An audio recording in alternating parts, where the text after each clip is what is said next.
One of the most famous murder mysteries in American history starts with an elderly man by the name of Andrew Jackson Bordon walking on South Street, Fall River, Massachusetts, on Tuesday, August 4th, 1892. Little did he know he would be dead in a matter of minutes, or that his death would become one of national importance for weeks, months, and years to come. Although he was not an obscure man, while he was not rich as other parts of the Bordon tree that lived on the hills, he was worth a large amount of money. Being the president and director of several noticeable banks, this was where he was coming home from that day.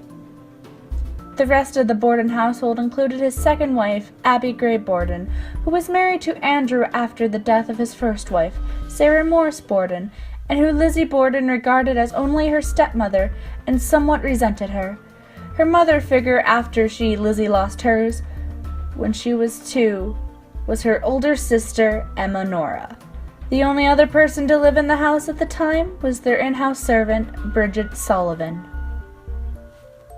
On this particular day, Emma Bordon was visiting some friends in Fair Haven, yet the number of people staying at home did not change due to the presence of John Vinicum Morse, brother to late Sarah Morse Bordon, a bystander who was at the wrong place at the wrong time. Abby and Andrew Bordon were found murdered at their home. The time of death for Abby between 9 a.m. and 10:30 a.m., and Andrew between 10:30 a.m. and 11:10 a.m. Although cleaning the guest rooms was one of Lizzie and Emma's regular chores, John Morse had slept in the room in the previous night, and Abby had gone up to the room to make her bed. She was struck on the side of the head with a hatchet, which cut her just above the ear, causing her to turn and fall face down on the floor, which created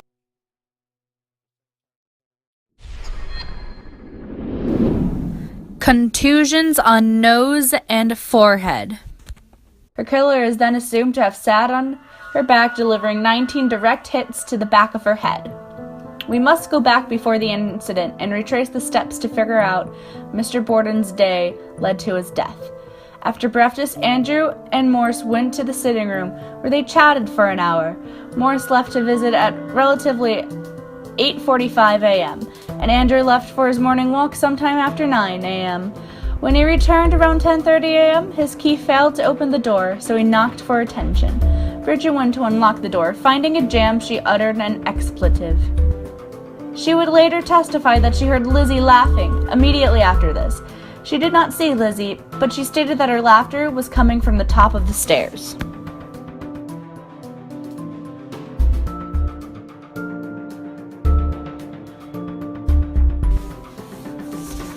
This was later considered significant because Abby's body was visible through the gap between the bed and the floor when climbing the stairs, only becoming hidden by the bed upon reaching the top. Lizzie later denied being upstairs and testified that her father had asked where Abby was, and she replied that a messenger had delivered a summons to visit a sick friend. Lizzie stated that she removed Andrew's boots and helped him into his slippers before he lay down on the sofa for a nap. Next, she informed Bridget of a department store sale and permitted her to go, but Bridget felt unwell and went to take a nap in her bedroom instead. Lizzie gave 2 different accounts of what happened next. Originally, she stated that she went to the barn to look for iron or tin to fix a door and remained in the loft for 20 to 30 minutes eating pears. Police were skeptical, alleging that it was unlikely that anyone could stand the stifling heat of the loft for that long, though the temperature that day had only reached 83 degrees. They also reported finding no footprints in the dust. Bridget Sullivan testified that she was in her 3rd floor room, resting from cleaning windows when just before 11:10 a.m., she heard Lizzie call from downstairs. "Come quick! Father's dead! Somebody came in and killed him!" Andrew was slumped on the couch in the downstairs sitting room, struck 10 or 11 times with a hatchet-like weapon. One of his eyeballs had been split cleanly in 2, suggesting that he had been asleep when attacked. His still bleeding wounds suggested a quite recent attack. Lizzie's answers to the police officers' questions were at the time strange and contradictory. Initially, she reported hearing a groan or a scraping noise or a distress call before entering the house, but 2 hours later she said that she had heard nothing and entered the house not realizing that anything was wrong. When asked where her stepmother was, she recounted Abby receiving a note asking her to visit a sick friend. She also stated that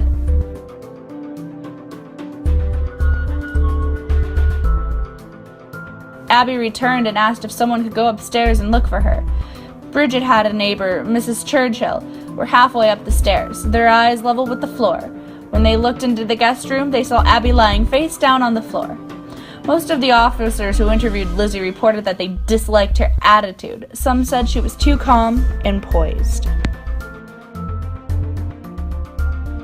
Nobody bothered to check her for bloodstains. Police did search her room, but it was merely a cursory inspection. At the trial, they admitted to not doing a proper search because Lizzie was not feeling well. They were subsequently criticized for their lack of diligence. In the basement, police found 2 hatchets, 2 axes, and a hatchet head with a broken handle. The hatchet head was suspected of being the murder weapon.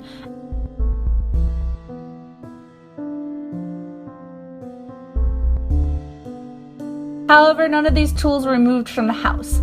Police were stationed around the house, and later that night, an officer saw Lizzie enter a basement and bend over the pails containing her parents' bloody clothing, an action never explained. On August 6th, police conducted a more thorough search of the house, inspecting the sisters' clothing and confiscating the broken handle hatchet head. The evening, a police officer and the mayor visited the Bordons, and Lizzie was informed that she was a suspect in the murder. The next morning, Lizzie Bordon was found tearing up a dress. Lizzie explained that she was planning to put it on fire because it was covered in paint. It was never determined whether or not it was a dress she had been wearing the night of the murders. Lizzie appeared at the inquest hearing on August 8th. Her request to have a family attorney present was refused under a state statute providing that an inquest might be held in private. She had been prescribed regular doses of morphine to calm her nerves, and it is possible that her testimony was affected by this. Lizzie's behavior was erratic, and she often refused to answer a question even if it would be beneficial to her. She often contradicted herself, such as claiming to have been in the kitchen reading a magazine when her father arrived home, then claiming to have been in the dining room when doing some ironing, and then claiming to be coming down the stairs. She had also claimed to remove her father's boots and put slippers on him, despite police photographs clearly showing Andrew wearing his boots.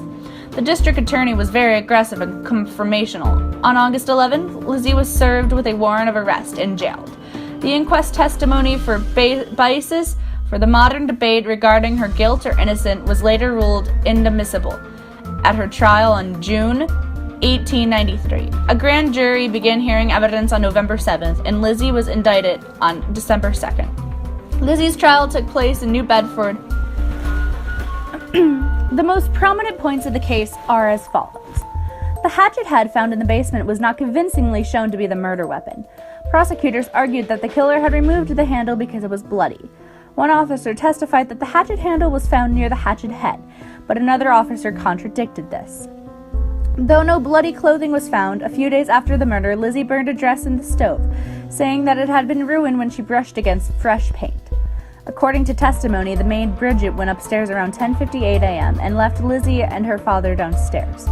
Lizzie told many people that at this time she went into the barn and was not in the house for 20 minutes or possibly a half an hour. Hyman Lubinsky testified for the defense that he saw Lizzie leaving the barn at 11:03 a.m., and Charles Gardner confirmed the time at 11:10 a.m.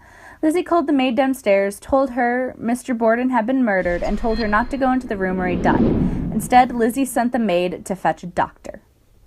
Evidence was excluded that Lizzie had sought to purchase prussic acid for cleaning a sealskin cloak, she said, from the local druggist on the day before the murders, when the judge ruled that the incident was too remote to have any connection.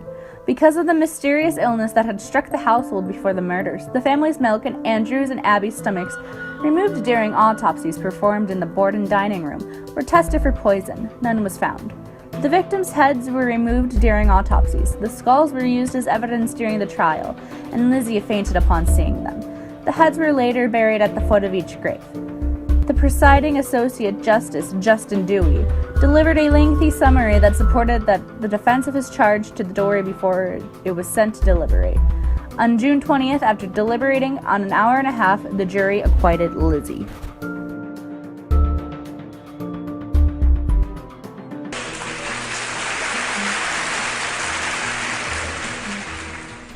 Yesterday an old farm old ripper, Mr. Andrew Bordon, died, and he got his daughter Lizzie on a charge of homicide. Some folks say she didn't do it, and others say of course she did. But they all agree Miss Lizzie B was a problem kind of kid. 'Cause you can't chop your papa up in Massachusetts, not even if his plan is a surprise. A surprise! No, you can't chop your papa up in Massachusetts. You know how neighbors love to criticize. She got him on the sofa where he'd gone to take a snooze, and I hope he went to heaven 'cause he wasn't wearing shoes. Lizzie kinda rearranged him with a hatchet, so they say. Then she got her mother in that same old-fashioned way. But you can't chop your mama up in Massachusetts, Not even if you're tired of her cuisine. her cuisine. No, you can't chop your mama up in Massachusetts. They know it's almost sure to cause a scene. Well, they really kept her hopping on that busy afternoon, with both down and upstairs chopping while she hummed a ragtime tune. They really made her hustle, and when all was said and done, she'd removed her mother's bustle when she wasn't wearing one. Oh, you can't chop your mama up in Massachusetts and then blame all the damage on the mice. No, you can't chop your mama up in Massachusetts. That kind of thing just isn't very nice. Now, it wasn't done for pleasure, and it wasn't done for spite, and it wasn't done because the lady wasn't very bright.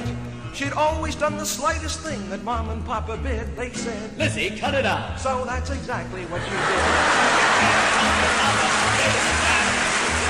Then get dressed and go out for a walk. No, you can't chop your papa up in Massachusetts. Massachusetts is a far cry from New York. No, you can't chop your papa up in Massachusetts. Shut the door and lock and latch it. Here comes Lizzie with a brand new hatchet. Your papa up in Massachusetts. Such a snob, I've heard it said. She met her pa and cut him dead. You can't chop your papa up in Massachusetts. Jump like a fish, jump like a porpoise, all join hands and habeas corpus. You can't chop your papa up in Massachusetts.